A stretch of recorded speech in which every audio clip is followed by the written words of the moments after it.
আজকে সকালে কি কি রান্না করেছে আমি তোমাদেরকে দেখাচ্ছি, দাঁড়াও।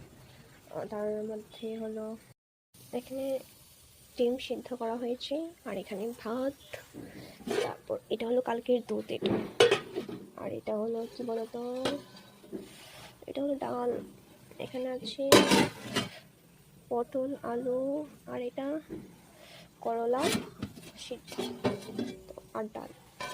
এই দেখতে পাচ্ছ এখানে নারকেল কালকা কাটা হয়েছিল, খায়নি কেউ, তার জন্য এভাবে রয়ে গেছে।